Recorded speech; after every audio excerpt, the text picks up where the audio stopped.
Bună seara, încă o zi, încă o poveste de aici de pe malurile Someșului la un podcast sub egida Cluj 1.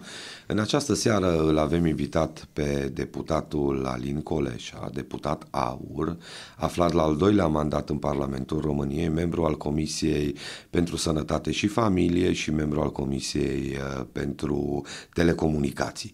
Bună seara, Alin, bine ne revedem, bine te-am regăsit. Bună seara, Mihai, mă bucur și eu foarte mult că revin aici la voi. Alin, am așa o întrebare, știu că tu vii așa pe un filon creștin. Ai fost ai fost membru a SCOR, ai avut tot timpul o predilecție, să zic așa, sau o precădere către partea aceasta spirituală. Știu că ești și tata 5 copii, ai o familie frumoasă, deci ești cumva, așa cum s-ar numi astăzi, mai pe old school. De unde totuși chestiunea asta cu politica?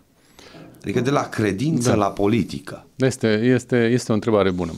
Da, eu am crescut ca marea majoritate a copiilor în perioada comunistă, fără o legătură foarte clară cu biserica, ci doar una legată de tradiție, că așa se face. Adică mergeam la biserică la marile sărbători, mergeam la biserică și în unele dintre duminici, nu mai reușesc să-mi aduc aminte cu ce frecvență, să zicem, dar nu foarte rar, să zicem că destul de des.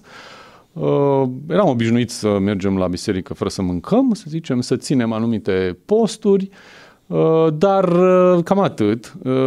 La biserică mă uitam pe pereți, analizam icoane, unghiuri și cam asta era tot. Foarte puține predici reușesc să-mi aduc aminte din acea perioadă din liceu. Însă, în facultate, prin anul 2, fratele meu a insistat să vin la una dintre conferințele. De fapt, era o serie de conferințe grupate sub ciclul Filocaliei, organizate de Asociația Studenților Creștini Ortodoxi Români, filiala Cluj-Napoca.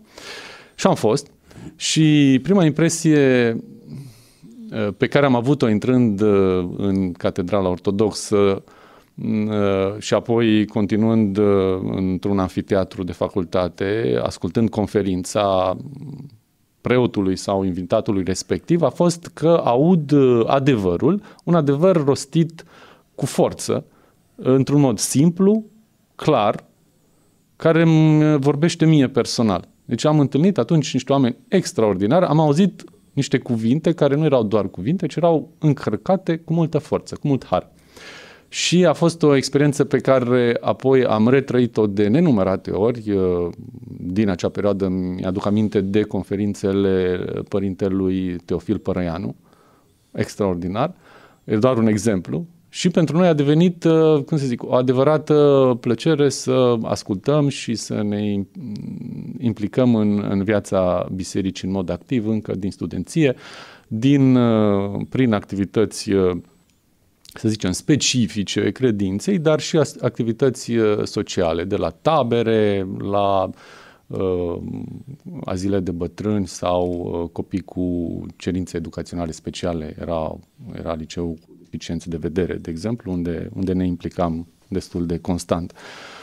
Și am rămas apoi în cercul extins al foștilor membri a SCOR și acum în general merg la biserica din complexul studențesc HD și acolo este o comunitate destul de numeroasă, unde a avea 5 copii nu este ceva deosebit. Deci nu este o chestiune chiar de old school, din fericire, ci sunt, așa cum sunt în multe comunități neoprotestante, o chestiune normală, firească, avea mulți copii, dar fără să urmărim în mod specific asta. Noi nu urmărim să avem mulți copii, corect, ci este pur și simplu o consecință firească a unei vieți normale. Comuniunea unei familii, da. Și în definitiv fundamentul unei familii, dar vezi că astăzi, din nefericire, drag Alin, se pune accentul primordial pe partea carieristică și aici mă refer inclusiv la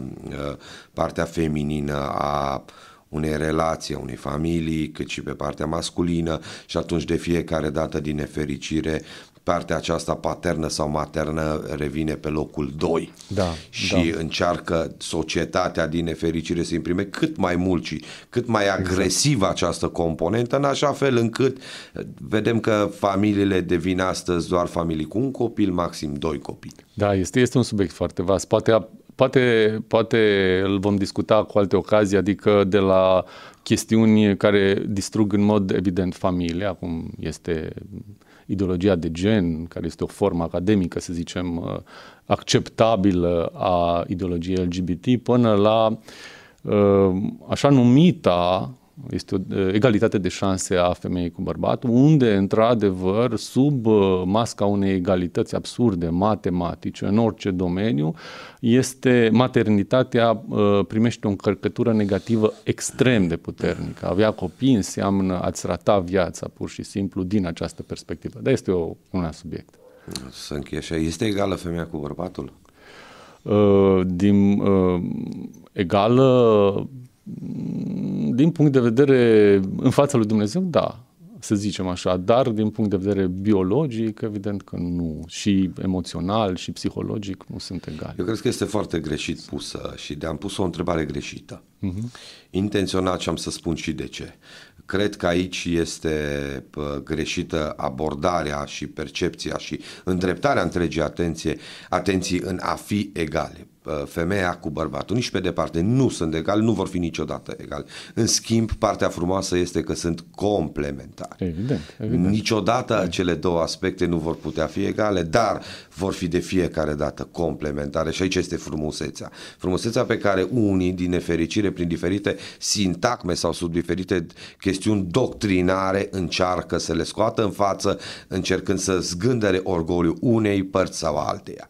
Și aici, din nefericire, pot aduce grave de serviciu unei societăți sănătoase și direcției unei societăți. Evident, ăsta este și scopul. Din nefericire, e foarte posibil ca asta să și fie. Nu e nimic. Și de unde e direcția totul spre politică? Adică unde te-ai hotărât tu să zici, domnule, hai că vreau să fac politică? Noi având tot felul de activități sociale, multe dintre ele, adică ne întâlneam de la tabere, la concedii, vorbeam ca oameni obișnuiți despre ce se întâmplă în lume în general, specific în România și în orașul nostru în special și bineînțeles că observam o puternică degradare, care nu este o perspectivă subiectivă, o puternică degradare atât la nivel uman cât și la nivel economic. Care se putea observa și din spațiu. Da, evident. Și atunci, dar mă supăra doar a vorbi și a critica. Încărcătura asta negativă nu-mi plăcea. Am început să o resimt în ani și ani și am încercat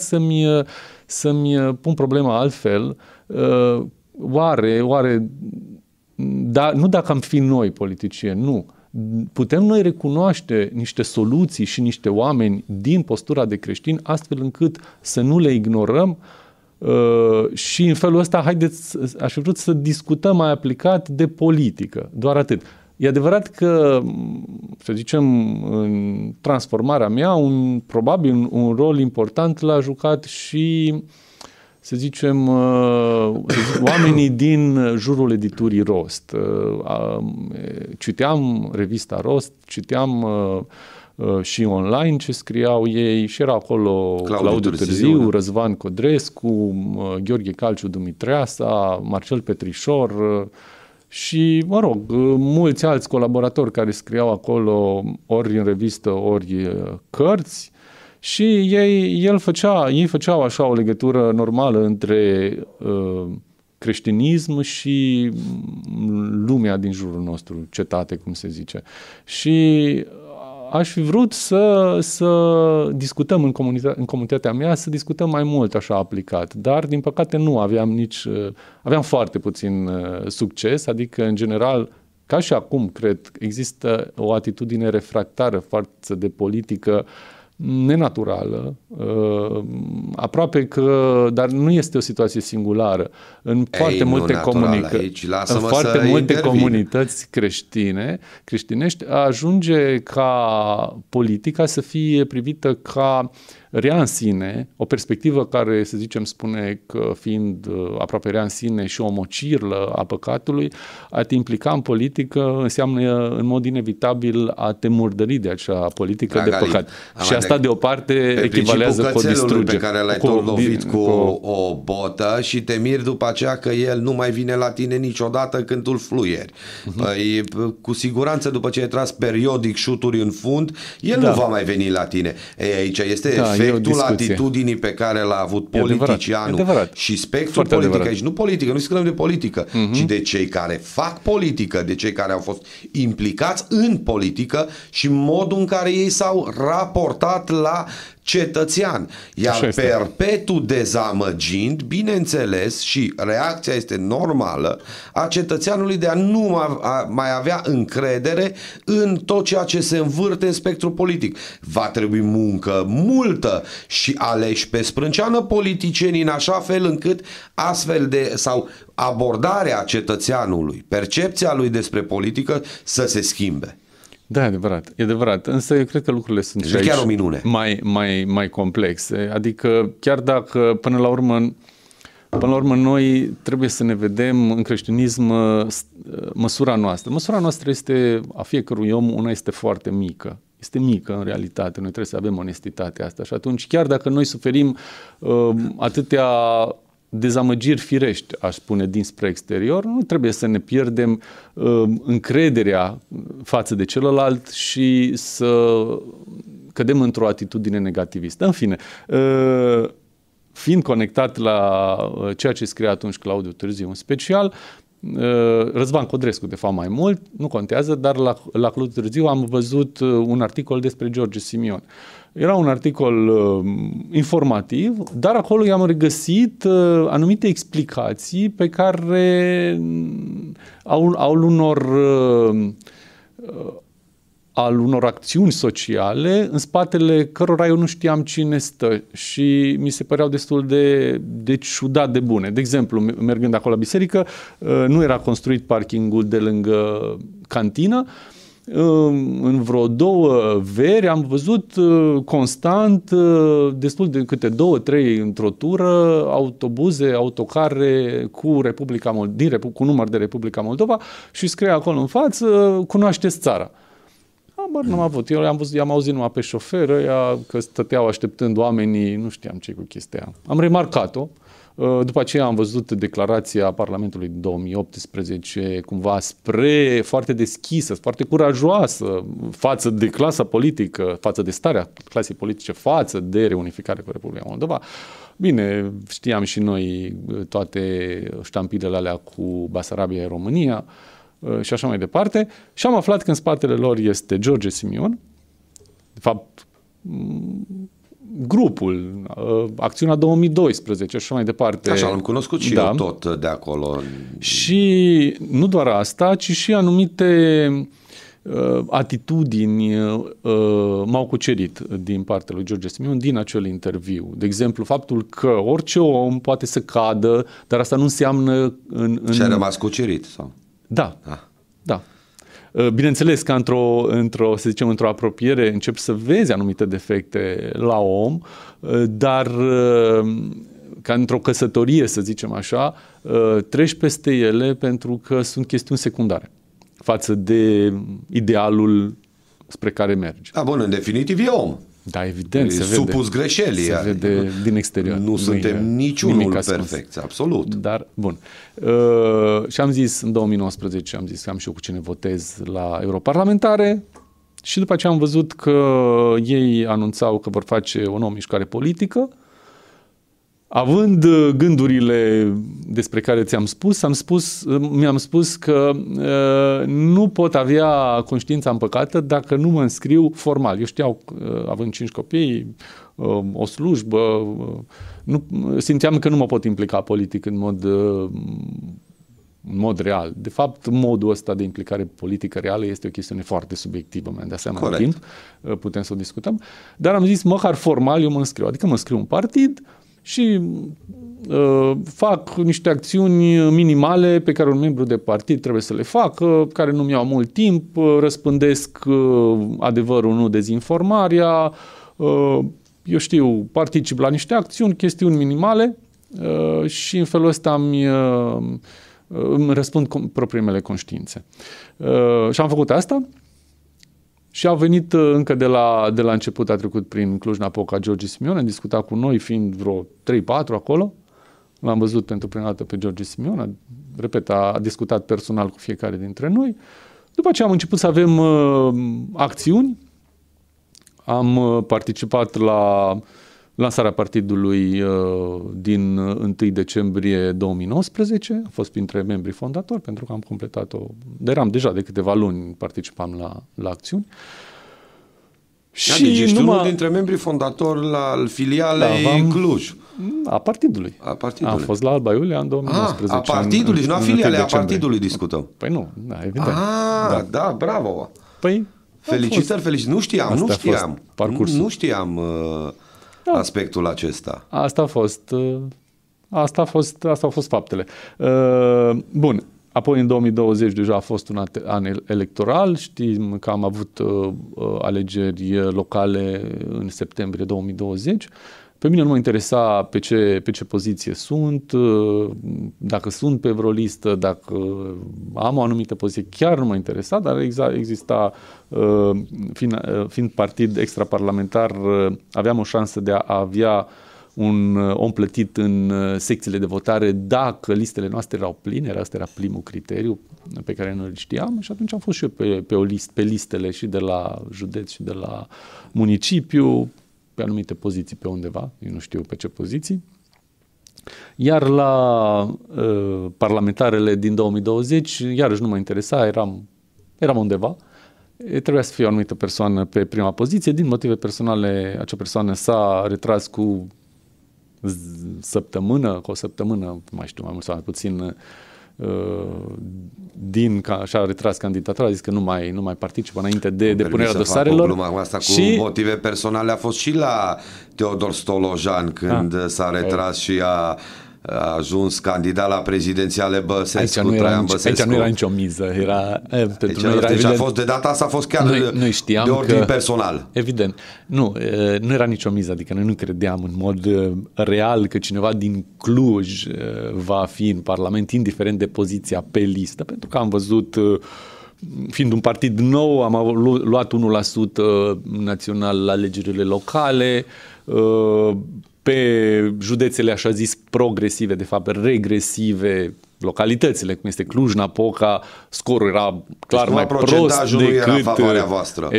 decât în alte localități. Noi trăgeam media în jos și nimeni nu-și punea problema că o să intrăm noi din Cluj în Parlament. Și s-a retras pentru că lucra la o bancă și acolo i s-a spus că dacă se implică la nivel vizibil, era pe prima poziție în politică, va fi pus pe lista de oameni cu risc, care dacă vor fi disponibilizări, va fi disponibilizat. Asta a fost motivul personal. Vi l-am spus dacă am discutat. Și atunci... Mie mi se pare o chestiune destul de gravă, atâta timp cât dar era o chestiune cineva condiționează într-un mod atât de dur. Gândiți-vă peste timp, la alegerile prezidențiale din 2025, avem un membru AUR în București care este implicat activ, adică cred că este și consilier acolo al uneia dintre, ori la partid, ori la parlamentari. Este doctorand la istorie la Universitatea de București. Și pentru că se implica vizibil, dar bineînțeles că era o distinție clară între activitatea în universitate la doctorat și cea politică, bun, nu contează, a fost identificat unul dintre profesorii din cum îi spune, din forul universității, din Senatul Universității l-a propus spre exmatriculare, a avut loc un vot în Senatul Universității București pentru exmatricularea numitului și a fost cam jumătate la jumătate, a fost un fost diferență în plus sau în minus, oricum era nevoie de 2/3 pentru a fi exmatriculat, dar a fost un vot, motivația fiind implicarea politică. În AUR. În Asta e aur. important. În aur. Pentru George Simion. Dacă eram PNL era bine, dacă eram Evident, PSD dar era bine. nu contează pentru cine stau. Evident că ar fi fost bine, ar fi trebuit să fie bine pentru oricine, pentru că implicarea politică contează pentru că este un drept avem legal. astfel de cazuri, aici este o dublă măsură. Pentru că avem cazuri în care sunt oameni, un abuz flagrant, deci fără discuție. Da, mergem pe Cluj-Napoca, dacă vreți. Din același registru, aceeași perioadă. Avem doi tineri, o fată care a terminat clasa 11-a la Racoviță, cu rezultate de olimpiadă națională la fizică, nu știu dacă și la matematică. Înțelegeți? Nu știu dacă înțelegeți. Racoviță, 2025, elevă eminentă, olimpică, da? Stătea și învăța pentru concurs, nu participa la ore, că era învoită în biblioteca școlii. Ea avea și o activitate online de succes, adică pe de o parte ea are un canal, nu știu, de YouTube sau de TikTok sau și una și alta, prin care dă un fel de lecții de matematică și de fizică, nu mai știu, matematică sau fizică, că e bună la ambele, e foarte bună online și are mulți urmăritori, rezolvă probleme, expune-le rezolvările și așa mai departe. Deci este cunoscută și în acel context politic ea a făcut și un soi de glumă provocându-l pe Nicușor Dan la un concurs de matematică și cred că l-a ironizat puțin, dar în limitele absolut ale normalului. A avut nu sute de mii, cred că peste 1 milion de vizualizări. Bun, ăsta era contextul. Învăța în bibliotecă pentru un concurs. Trece prin hol, era deschisă ușa, directorul o vede, se duce la ea și mai mult sau mai puțin direct, nu mai știu exact cuvintele, o amenință cu represalii și cu scăderea notei la portale pentru implicarea politică. Motivația fiind? Evident. Aur? Motivația fiind ironia la adresa... Era evident că ea era de o anumită parte a baricadei. De partea lui George Simion. Dar era dreptul ei legal, având, nu știu, altă situație. Da, stai să rămânem puțin aici. În spectrul ăsta e o afirmație extrem de gravă. Pentru că astăzi, dacă discutăm despre... Eu nu pot să zic, pentru că trebuie să existe instituția dreptului la replică. Deci clar vom oferi dreptul la replică directorului în cauză, nici nu știu cine este și cum se numește.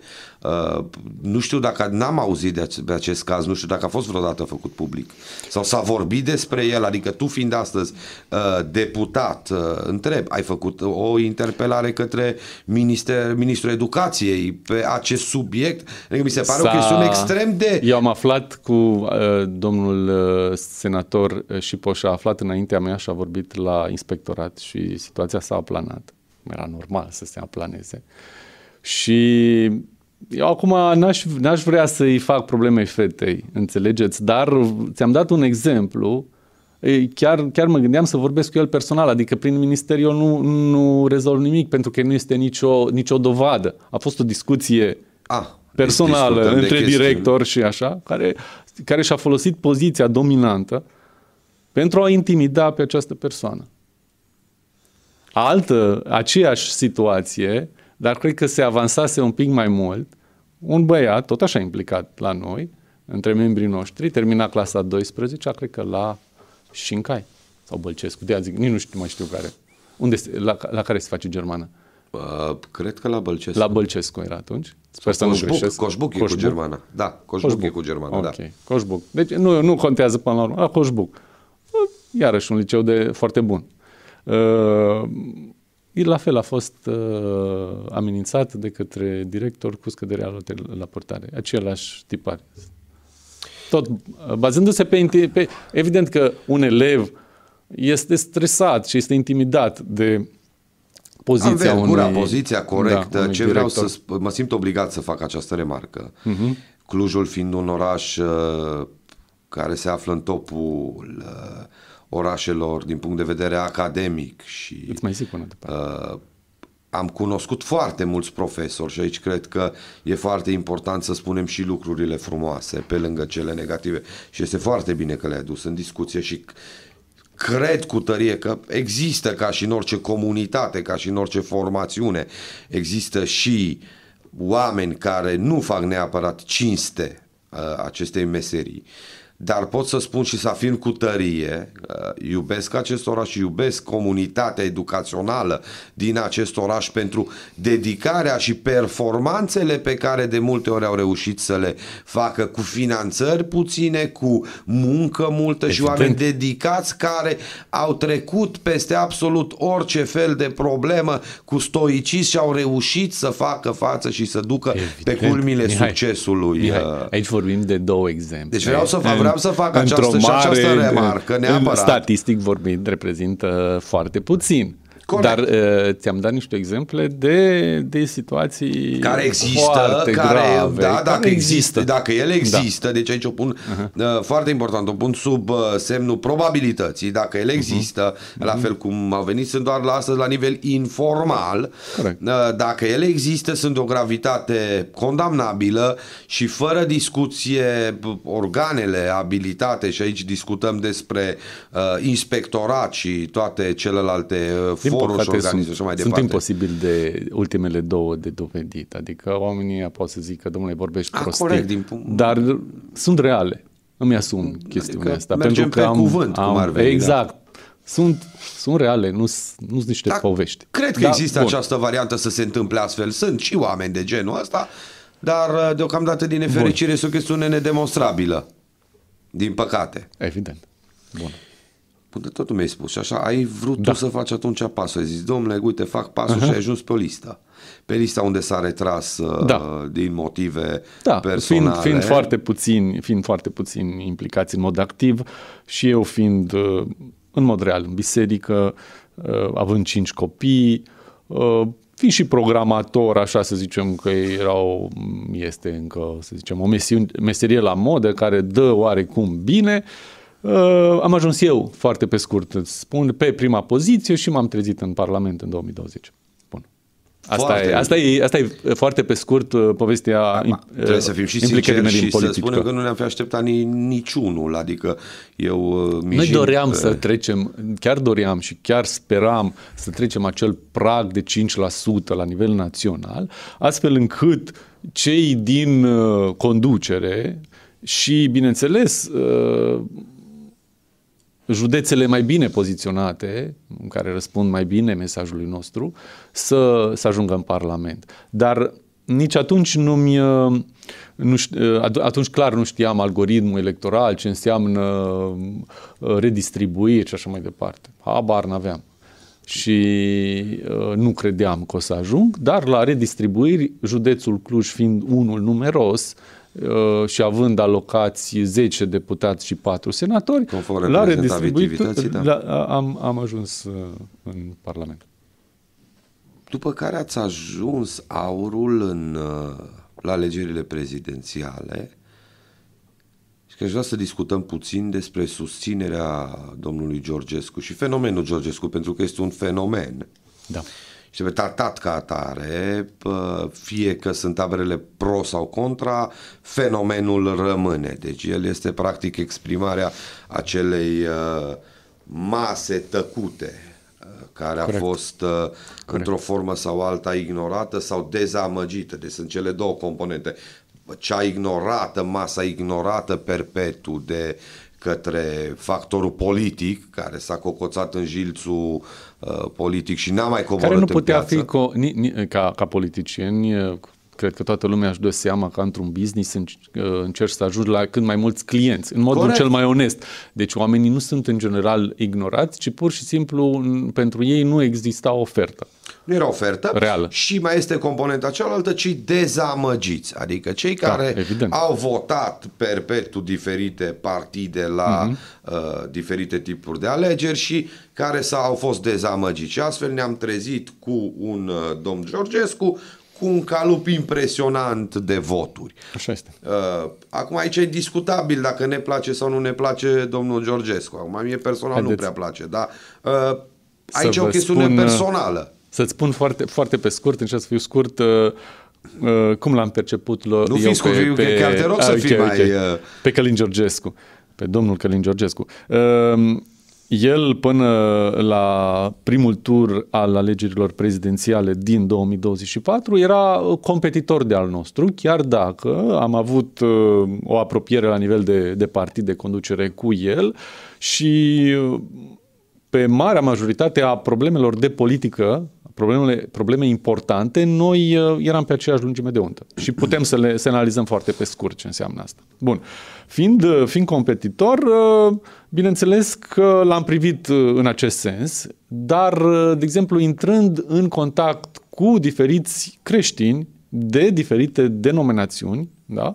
De la ortodoxi la neoprotestanți, am văzut că este cunoscut. Am constatat în ultimele 2 săptămâni înainte de alegeri că este cunoscut. Mergeam cu un șofer, îmi spunea de el. Mergeam la un prieten, îmi spunea de el. Și atunci am fost puțin atent la el și l-am primit ca un adversar. De unde? Deci asta de pe rețelele de socializare, evident, pentru că mediul... De pe rețelele de socializare, evident, da. TV, spectrul prea puțin. Era și acolo, dar prea puțin. Într-adevăr, pentru marea masă care nu era atentă la politică, într-adevăr, pentru el ar fi fost necunoscut dacă nu ar fi fost cunoscut prin intermediul rețelelor de socializare cu foarte puțin timp înainte de primul tur. Așa? Și atunci l-am privit ca pe un competitor, deși știam că el este cumva din aceeași tabără, era. Și am încercat să văd cum pot să-l atac, să fac și o postare. Și chiar am făcut o postare în vinerea dinainte de alegeri, bun, în care eu l-am atacat cumva pe o problemă care în mediul politic n-ar trebui folosită, dar era singura de care eu m-am putut agăța. Te costa dacă ești președinte?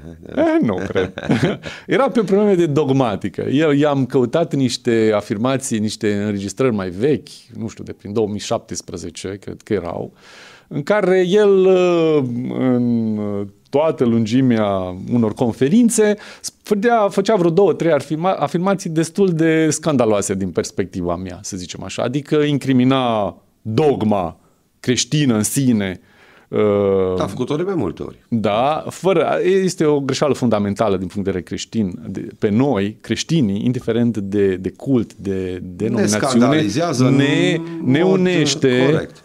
Ne unește corect. O dogmă, două, cea trinitară și cea cu privire la Fiul lui Dumnezeu. Corect. Adică noi toți credem, chiar dacă nu ne dăm seama, toți.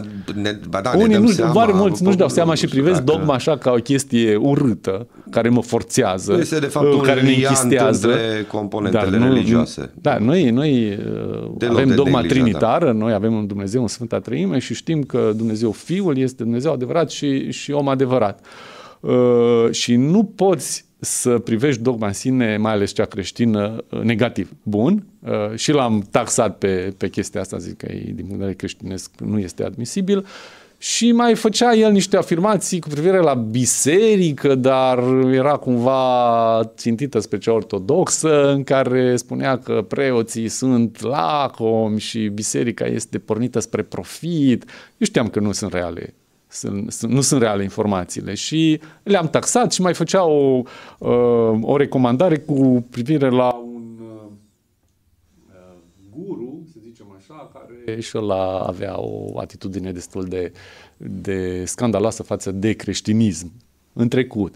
Dar numai puțin, eu în marea de afirmații a lui am găsit destul de puține de care să mă leg. M-am legat așa mai ca la fotbal. Adică am faultat. Îmi asum chestiunea asta pentru că în politică nu facem, nu discutăm dogme în general. Corect. Că nu are sens. Și nici o alegere a unei denominațiuni. Dar după aceea pentru mine a fost foarte ușor să-l recunosc ca reprezentantul taberei noastre creștine de dreapta conservatoare, pentru că în aproape toate celelalte probleme reale de politică noi ne suprapuneam. Asta era realitatea. Asta încerc să zic, pentru că am avut o atitudine și de adversar față de el. Am avut vreo 150.000 de vizualizări și eu cu el atunci.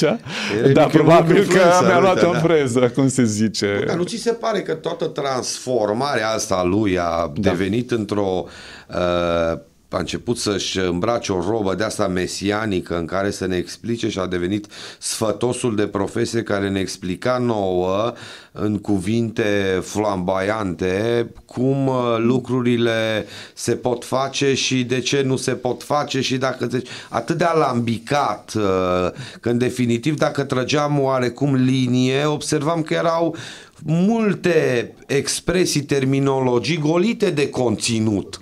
Nu sunt de acord, nu sunt de acord sunau cu tine. Bine, dar în primul rând nu vorbea complicat, vorbea destul de simplu, destul de pe înțeles. E adevărat la că partea vorbea, simplă să fie bine, să nu fie rău. Deci cam acolo era. Vorbea de multe ori prin metafore, prin hiperbole, prin comparații, dar simple. Bun, eram cerc literal, poate aici n-am prins-o eu. Nu știu. Și pune accent pe valorile fundamentale, pe istorie, corect, pe interesul poporului român și așa mai departe. Și ca într-o întrecere, până la urmă, democrația, politica și democrația înseamnă număr de voturi și el, prin mesajul lui, care ție poate nu ți-a plăcut, corect, erai între ăia puținii care nu ți-a plăcut, sau în minoritatea care nu ți-a plăcut, dar rezultatul a fost că el a avut cel mai mare impact dintr-un outsider. Adică mesajul lui a fost foarte bun. Adică a ajuns la cei ignorați și dezamăgiți.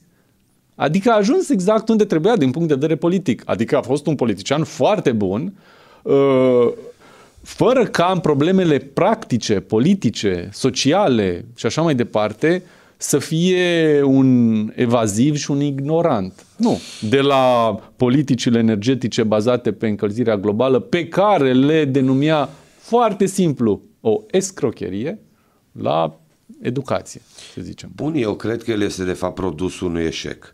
Adică produsul eșuării clasei politice dâmbovițene care n-a făcut nimic altceva decât, mă repet, a dezamăgit electoratul perpetu.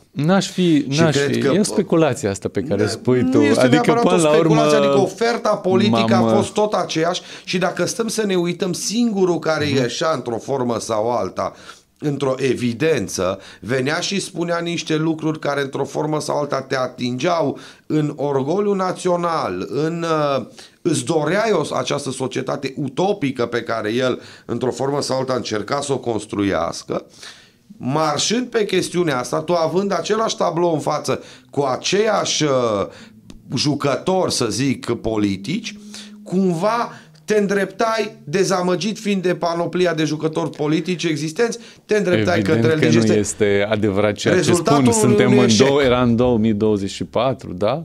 La 35 de ani față de 1989, timp în care, evident, că au fost mulți alți outsideri buni din punct de vedere uman, profesional, de conținut, erau buni, dar din punct de vedere politic nu au avut succes.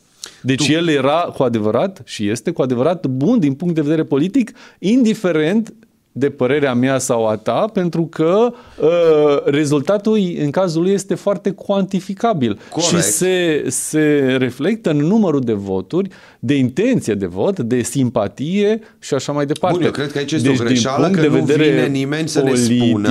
El a performat într-un mediu foarte, foarte ostil, extrem de ostil. Ați văzut? Acel mediu n-a putut să-l învingă prin mijloace, n-aș spune corecte, prin orice mijloace, pentru că în mediul politic, în societatea noastră, dezinformarea este extrem de mare, frecvența ei, modul ei de a pătrunde la noi este extrem de personal, prin inteligență artificială, prin rețele de socializare, prin alte și alte mijloace. Deci toate aceste mijloace n-au reușit să-l învingă. Aceste mijloace sunt folosite într-o întrecere politică aparent corectă și atunci el a fost, prin Curtea Constituțională, printr-o lovitură de stat, a fost dat la o parte. A avut câștigul de cauză, iar întreaga imagine a lui a fost construită pe rețelele de socializare.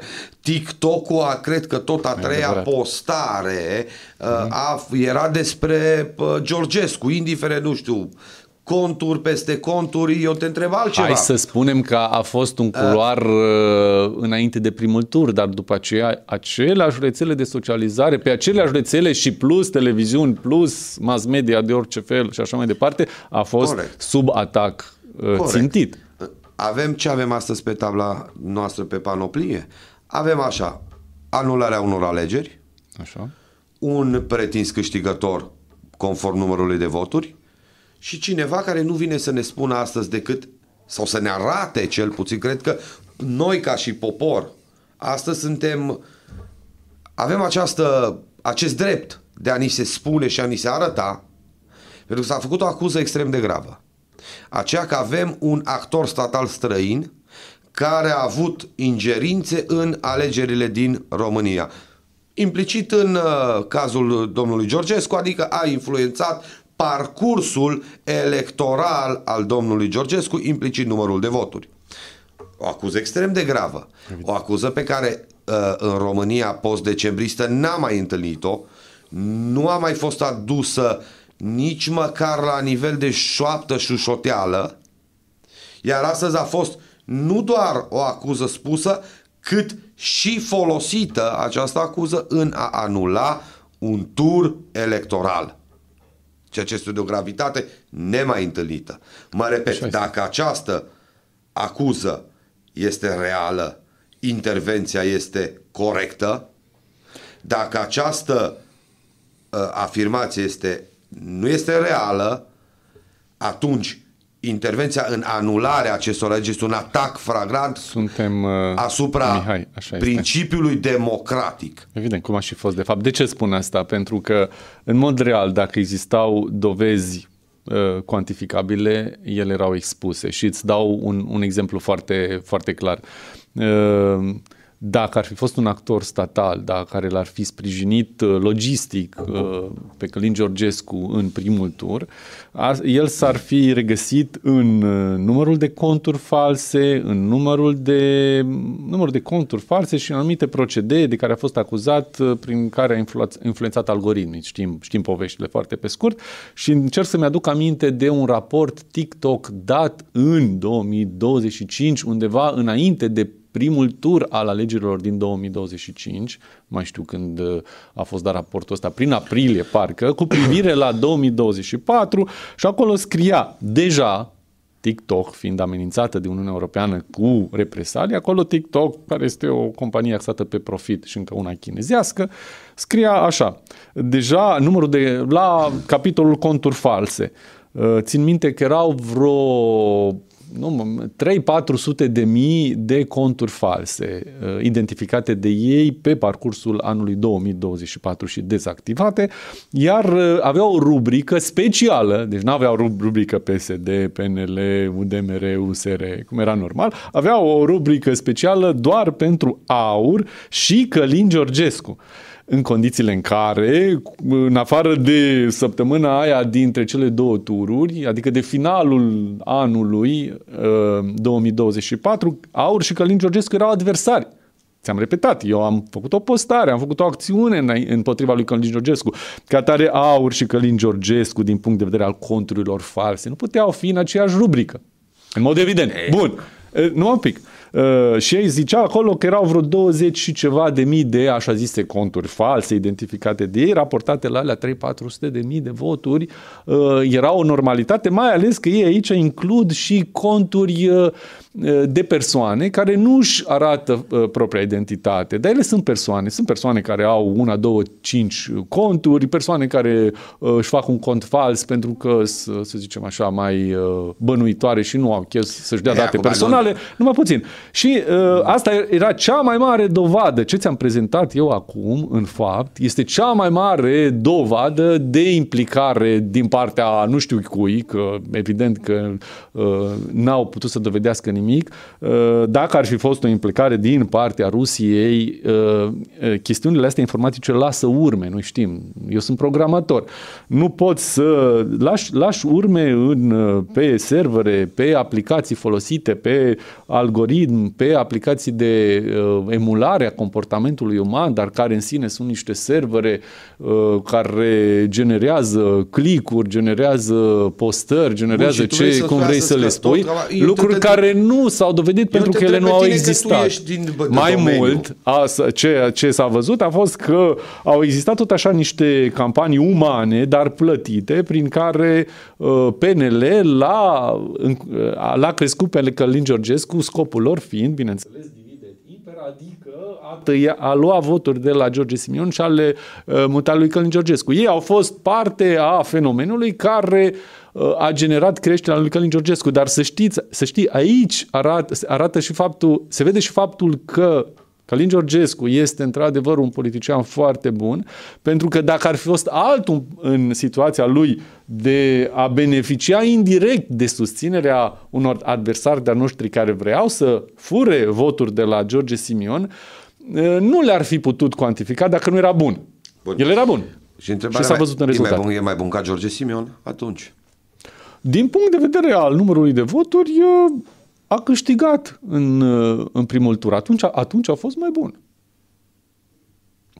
George Simion a recunoscut și a spus așa, în mod informal, de informație pe care pot să o dau, pentru că mi-a plăcut. Ne-a spus repetat de la vreo 2-3 ședințe, că întreba lumea, păi îl mai susținem pe Călin Georgescu, nu avem noi propriul noi candidat, întrebări firești.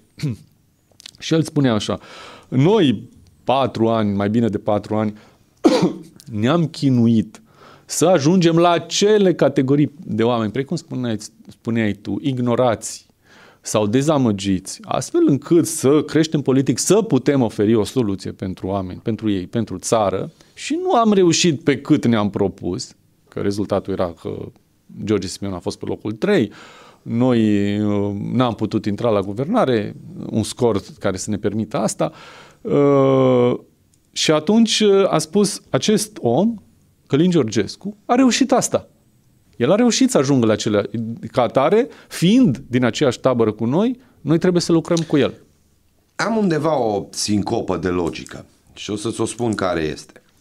Și undeva eu nu reușesc să o înțeleg acest aspect. Discutăm de Călin Georgescu, care a obținut un număr mare de voturi, un număr majoritar, pe același filon pe care merge și AUR. Vine George Simion, candidează, obține un X număr de voturi, mai mic. După care ne trezim AUR, primul partid, adică la ultimul sondaj din Scop, AUR este pe primul loc cu peste 40%, undeva aproape de 41%, dacă bine rețin, în percepția electoratului și în intenția de vot. Bun, unde este atunci? AUR era iarăși în toate sondajele undeva către primul loc și pre-candidatura lui Călin Georgescu și pre-candidatura lui George Simion.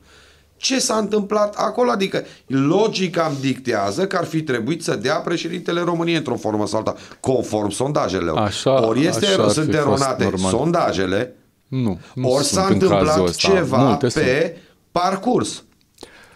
Deși, George, permite-mi o paranteză, deși trebuie să o spun asta și o să o spun de fiecare dată, George Simion mi s-a părut candidatul care a cunoscut cea mai bună evoluție, cea mai bună transformare, cea mai mare transformare în bine pe perioada întregii campanii electorale la care a participat. Atât din punct de vedere al discursului, al modului de abordare, al felului în care a interacționat cu contracandidații, mi s-a părut cel mai onorabil, cel mai bine pregătit și cel mai potrivit ca și profil prezidențiabil. Așa este. Și de departe. Și asta trebuie să o recunoaștem. Da. Că ne place sau nu ne place AUR, că ne place sau nu ne place George Simion, că avem o problemă cu modul de abordare sau nu avem. Nu sunt neapărat un far, să nu mă înțelegeți greșit, dar trebuie să spunem lucruri, să recunoaștem, adică să fim oarecum corect și pragmatici în ceea ce privește aspectul ăsta. Da, acum, reîntorcându-le la întrebările tale, ai spus odată sondaj, apoi scorul obținut care a fost mai slab decât sondaj într-o situație, în două situații și apoi George Simion. Întrebarea în esență fiind de unde ce la alegeri se obțin mai puține voturi decât în sondaj, da? Nu mai puține, adică de pe primul loc ești pe 3. Bine, acolo iarăși este o chestiune subiectivă. Eu chiar așa cred, aplicând principiul divide et impera de către adversarii noștri, ei au luat voturi de la George Simion și le-au mutat lui Călin Georgescu, dar erau aceeași categorie de oameni care votau valorile pe care noi ni le asumăm. Și atunci noi... Tot timpul discuția asta, Alin, spunem cine ia și mută, spuneți-ne nu în sens. Am zis într-un mod mai informal, să spunem așa. Voturile alea sunt ceva care mută stânga-dreapta cineva? Nu. Au reușit să modifice intenția de vot al unor oameni. În momentul în care, să zicem, scoți, în ciuda progresului pe care l-a făcut George Simion, cineva îi accentuează foarte mult defectele, nu doar că le accentuează defectele, reușește să răspândească și să facă o mare categorie de oameni, destul de mulți oameni, să creadă niște minciuni colosale, cum ar fi pro-Rusia, când întreaga lui viață a fost pro-Basarabia și implicit anti-Rusia, dar reușește prin repetiție să facă o mulțime de oameni să creadă mesajul ăla. Acea mulțime de oameni fiind totuși atașată acelorlași valori pe care noi le mărturisim, pe care noi ni le asumăm,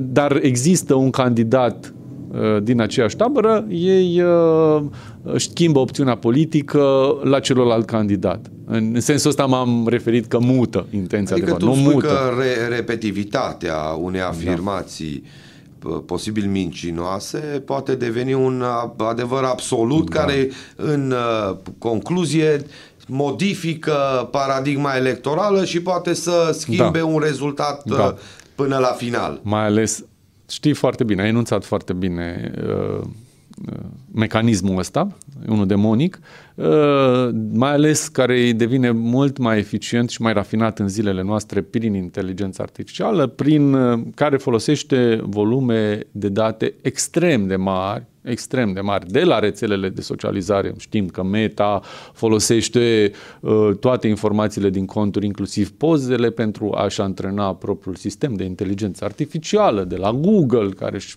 antrenează propriul sistem, de la toate celelalte care își partajează mai mult sau mai puțin datele, volumele de date. E o adevărată cursă pentru volume de date cât mai mari, cât mai globale, pentru a-și antrena propriile sisteme de inteligență artificială. Și asta ce înseamnă?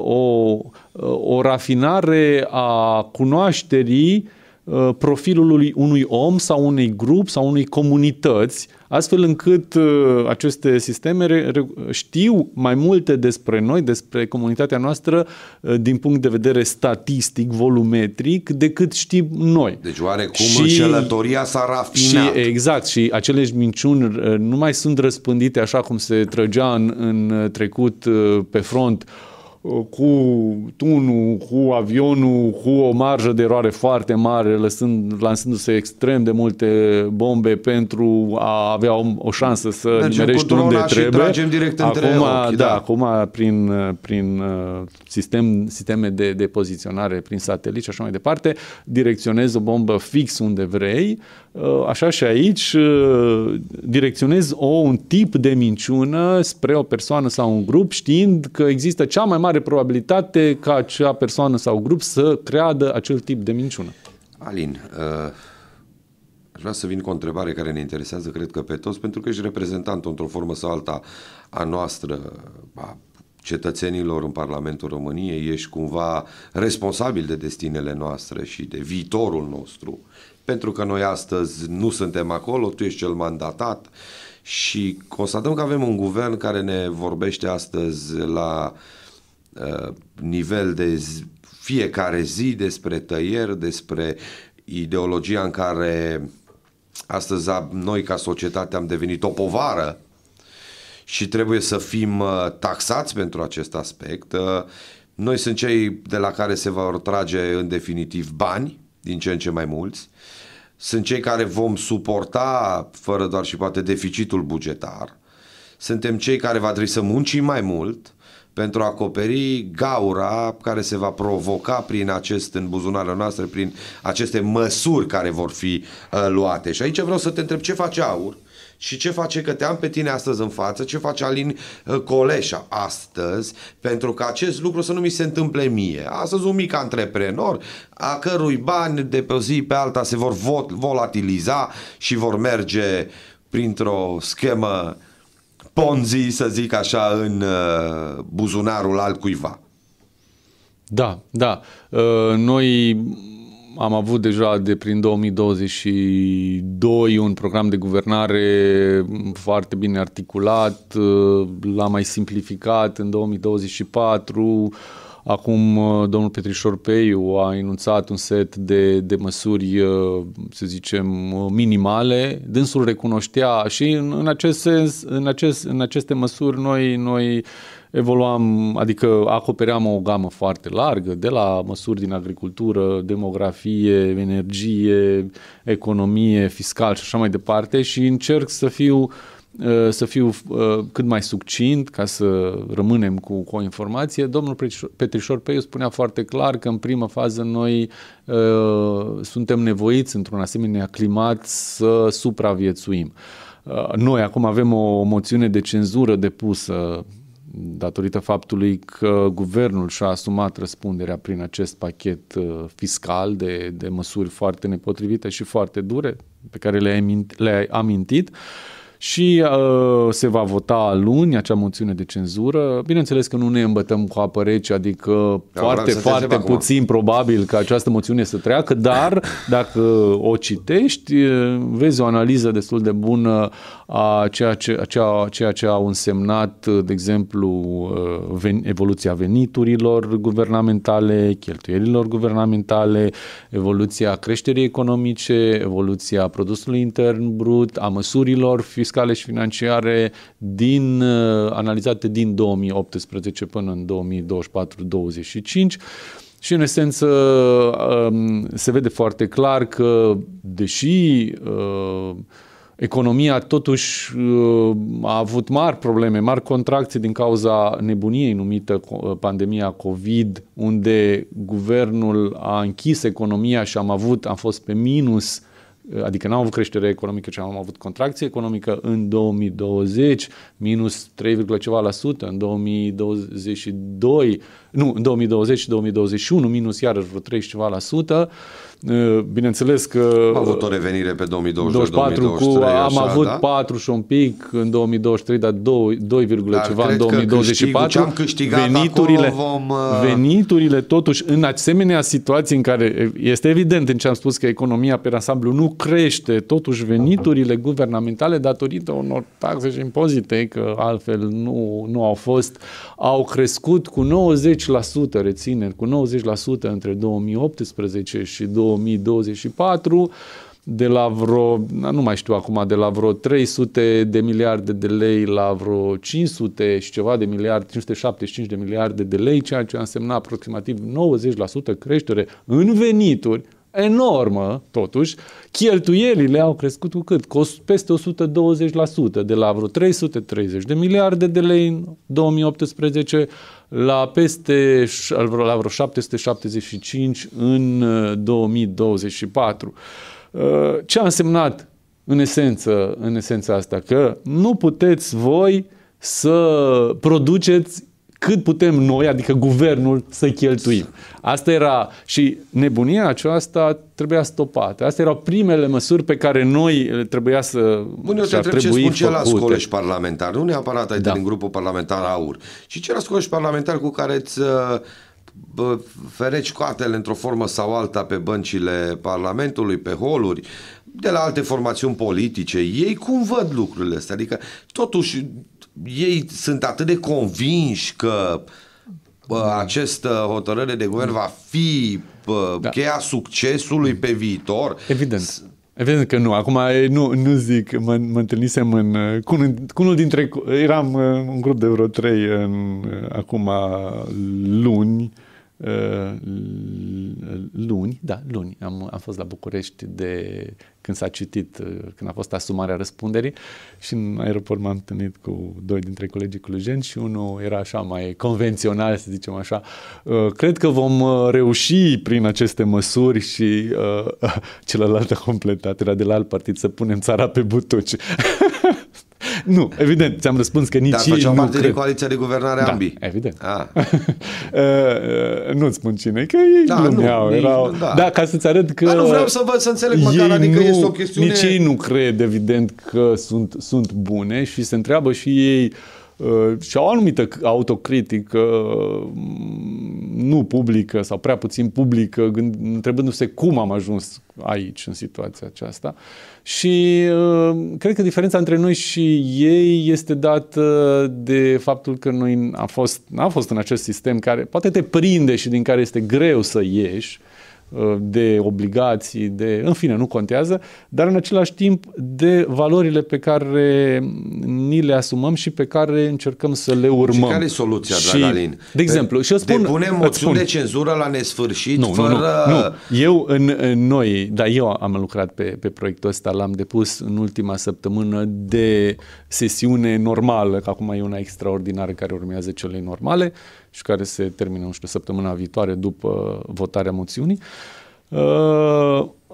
Am formalizat sub forma unui proiect de lege, unei inițiative legislative, foarte clar o chestiune pe care am semnalat-o de mult, pe care am citit-o de mult, semnalată de alții și pe care am reușit să o documentez, adică să o verific că într-adevăr este așa, și se referă la prețul energiei electrice pe piața zilei următoare. Bingo! Păi, te întreb, cum crezi tu că se stabilește prețul pe piața zilei următoare, pe energie electrice, în condițiile în care aproape jumătate, 50% din consumul, din cantitatea de energie electrică tranzacționată în România se face pe PZU, piața zilei următoare. Și nu este anormal, zic eu așa.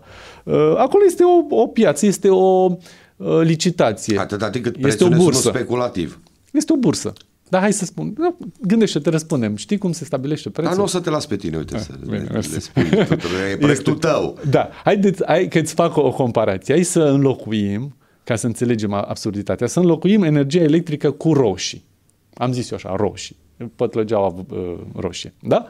Și să ne gândim că noi, România, ca aproape orice țară de pe glob, avem neapărat nevoie pe o anumită zi, pe intervale orare, de o anumită cantitate de roșii. Să zicem că avem nevoie să le mâncăm, că altfel murim. Da? Acea cantitate de roșii nu putem să o cumpărăm la un preț bun, fiind o piață europeană, o piață globală, piață liberă, toate concurențială, toate gogoașele astea, să zicem, din țări sau de la noi unde se produc ieftin. Cumpărăm o parte cât putem din Grecia la un preț bun, să zicem din Italia, din Spania, din Portugalia, unde fiind soare și cald din Italia, Turcia, productivitatea este mare, dar nu reușim să acoperim. Luăm și de la noi din sud, de unde e mai soare și mai cald, din Banat, din Câmpia Română, din Dobrogea, de unde fiind mai cald, bineînțeles că costurile de producție sunt mai mici, dar totuși ne rămâne o cantitate pe care trebuie să o cumpărăm, să zicem, din Islanda. Islanda, am ales Islanda, Groenlanda, unde, bineînțeles, nu contează, că poate trebuie de acolo să luăm doar câteva cutii de roșii, să zicem. Și ce am pierdut, ce am câștigat la pod, am pierdut la gara. Și neapărat, ca să ne acoperim necesarul pe ziua următoare, noi trebuie să luăm roșii și din Islanda, la un preț foarte mare. Ei, gândește-te că, de fapt, toate roșiile pe care noi le cumpărăm din țările, din zonele unde se produce ieftin, conform regulilor PZU, ar trebui să le plătim la prețul din Islanda. Ai înțeles? Așa este reglementat. La prețul din Islanda. Pentru că, ce înseamnă asta în partea energetică? Motivația? Îți spun și motivația. În piața energetică ce înseamnă asta? Există pentru fiecare interval orar, pentru ziua următoare, niște ofertanți și niște cumpărători. Cumpărătorii fiind distribuitorii și de energie, da? Ei lansează o cerere pe Opcom, este operatorul unde general se tranzacționează energia electrică, o cerere. Cumpără atâția megavați-oră, atâția megavați-oră fiecare. Se face un total, da? Pentru mâine avem nevoie între intervalul orar cu tare și cu tare de atâția megavați-oră în România. Vin ofertanții și oferă. Prima dată ce ieftin, din hidronuclear, cei cu, să zicem, chiar că, deși sunt subvenționați, dar în final iau un preț mic de eoliană și foto, dar, deși prețurile lor sunt mici, să zicem, unui 50 de bani pe kilowatt, 60 de bani, 70 de bani pe kilowatt, tot ajunge și trebuie să luăm și din cărbune, care are 2 lei, să zicem, pe kilowatt. Ei, cumpărând din cărbune, selectând ultima centrală care acoperă cererea, da, prețul pe care îl primesc toți ofertanții este prețul maxim. Astea sunt roșiile din Islanda. Bun. Motivația este halucinantă. Nu poți să ai o motivație reală, dar există una. Ea se zice așa, că în felul ăsta noi încurajăm, dându-le un preț mare celor care produc o energie ieftină, încurajăm migrarea spre surse de energie ieftine. Da? Așa se zice. Fără să, lăsându-se, ăsta e principala motivare. Un scurt circuit aici. Mai repetăm, te rog o dată. Deci, Motivația este că, dându-le celor care produc energie ieftină, eoliană, foto, hidro, nucleară, să zicem că astea 4, un preț, același preț pe care îl primesc amărâții ăia de la care produc energie din cărbune, pe care îi mai încărcăm și cu un cost al emisiilor de dioxid de carbon. Adică noi, pe lângă că e mai scump în sine, că e mai costisitor, procedeu, da, mai adăugăm și noi o taxă de stat numită certificatele de emisii pentru dioxid de carbon, astfel când crește mai mult prețul în mod artificial, în mod natural. Corect. Dacă le dăm noi prețul ăsta, cel mai mare ălora cu un preț mic, de fapt îi încurajăm pe toți să se mute spre energie ieftină, fără să se aibă în vedere că energiile astea ieftine, indiferent că vorbim de eolian, foto, hidro, depind de condiții naturale și niciodată nu vor putea acoperi de-a întregul consumul orar. Adică la ora 9 seara, eu nu pot să mai am din foto. Asta sau noaptea. Ce tu îmi spui explicația asta e de nivelul bulă om cu bicicletă. Deci Asta e explicația europeană, oficială. Pentru că acest mecanism este în baza unui regulament european, dar regulamentul european nu specifică foarte clar mecanismul. El lasă să se înțeleagă că mecanismul pay as cleared. Ăsta. În loc să fie pay as bid, adică plătește cu cât ai licitat, nu cu un alt preț. Și cum putem corecta asta? Păi am zis să se facă un preț mediu ponderat, adică și asta e proiectul tău de lege pe... Da, Ancom este o interfață și acum, sau Opcom fiind cel care face tehnic treaba, da, între cerere și între ofertă. Cererea este cantitativă, nu este la preț, toți ar vrea un preț cât mai mic, fiecare vrea o cantitate. Oferta este cu un preț, da? Preț 1, preț 2, preț N, care acoperă cererea. Dacă noi facem un preț mediu ponderat, da? Cantitate ori preț supra cantitate, și îl colectăm prin Opcom, iar el încasează bani de la consumator, de la cerere, aplicând un preț mediu ponderat, astfel încât toți cumpărătorii cumpără la același preț, corect, da? Cumpără iar fiecare ofertant primește prețul pe care l-a cerut. Corect. Cum este normal. Corect. Este un proiect de lege care, acum de la 1 iulie, da, noi avem o așa zisă, iarăși, liberalizare a pieței, o mare gogorniță în sens, pentru că noi auzim conceptul ăsta, piață liberă, piață concurențială, înlăturarea monopolului și așa mai departe, care teoretic, deja de 10 ani și mai bine, ar fi trebuit din 2012-11, care ar fi trebuit să ne ducă spre un preț mai mic și noi avem un preț înzecit. Păi stai. Cum? Da. Și asta e unul dintre mecanisme care poate fi corectat rapid. Altfel, de la 1 iulie, noi vom plăti cu foarte certitudine. mult. Se vor dubla facturile conform tuturor calculelor pe care noi le avem preț astăzi. Pe care îl plăteam și înainte, dar indirect pe la buget. Adică noi aveam pe factură un preț, prețul real era ăsta speculativ pe care ți l-am arătat, de el era plătit de la bugetul de stat. Apelând la partea ta creștină, eu te vreau să spun așa o întrebare de încheiere. Ne mai facem bine, Alin? Noi așa ca societate politică, complicat, ca, nu știu, societate care naște tot felul de monștri de ăștia politici. Eu am intrat în politică, mi-a dat Dumnezeu gândul ăsta și eu cred că e un gând bun, fără speranțe. Adică, eu n-am speranțe din politică, că vom face, că vom drege. Și atunci, totuși nu am dezamăgiri. 35 de ani. N-am dezamăgiri. Și asta ce înseamnă? Orice lucru bun care poate îl pot provoca, pentru că eu nu-mi închipui că ei vor adopta acest proiect de lege, dar va naște o discuție și va forța să facă ei ceva asemănător. Să facă ei, că ei au făcut. Asta e. Niciodată nu se recunoască puterea. Forța să se unească niște... Bun, e doar un exemplu de... Există o șansă să se facă ceva bun. Orice șansă de a realiza ceva bun este o șansă. Este o realizare. Este un lucru bun. Este o bucurie. Acum, în măsura în care noi ne putem face bine sau nu, nu există mari speranțe realiste. Aia, zicem, știi, vorba aceea, speranța moare ultima. Da, știi? dar noi să ne facem datoria, să cerem cât mai puțin de la ceilalți și cât mai mult de la noi. Nu să cerem cât mai mult de la politicieni. Cât mai mult, pentru că politicianul și-a asumat și rolul de a guverna destinul meu. Și atunci o să-i cer mult. Și o să mă mulțumesc doar cu mult, nu cu puțin. Bine, foarte bine, succes. Alin, îți mulțumesc pentru că ai venit în această seară. A fost o discuție interesantă.